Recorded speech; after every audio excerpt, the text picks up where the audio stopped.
What if I told you that a piece of plastic sitting in your wallet right now could be putting $500 or more back in your pocket every single year? No side hustle, no extra work, just smarter spending.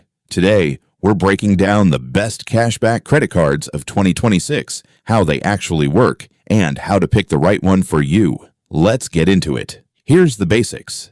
A cashback credit card gives you a small percentage of every purchase back, usually between 1 and 5%, either as a statement credit, direct deposit, or gift card. Some cards give you a flat rate on everything. Others reward specific categories like groceries, gas, or dining. And some rotate their bonus categories every quarter. The trick isn't just picking a card, it's matching the card to your spending habits. First up, flat rate cashback cards. These are perfect if you don't want to think about categories or track rotating bonuses. You spend, you earn the same rate on everything, period. Typically, flat rate cards offer around 1.5 to 2% back on every purchase. If your spending is spread out across lots of different categories, rent, subscriptions, random errands, this type of card usually wins because you're never leaving cash back on the table just because you forgot to activate a bonus category.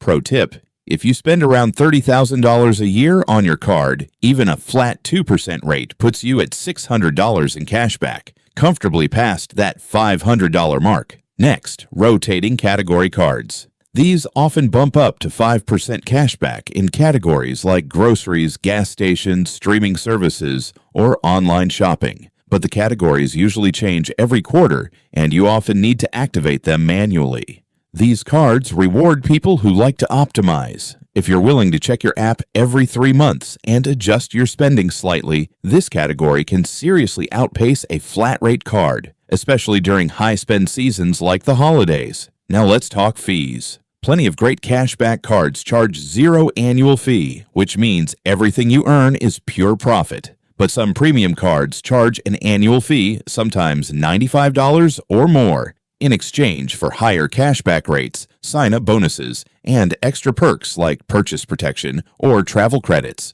The math is simple. If the extra cashback you'd earn outweighs the fee, a premium card can be worth it. If not, stick with a no-fee option. Before you go, here are 3 quick tips. Number 1, always pay your balance in full. Interest charges can wipe out your rewards fast. Number 2, stack your card with store loyalty programs and cashback shopping portals for double dipping.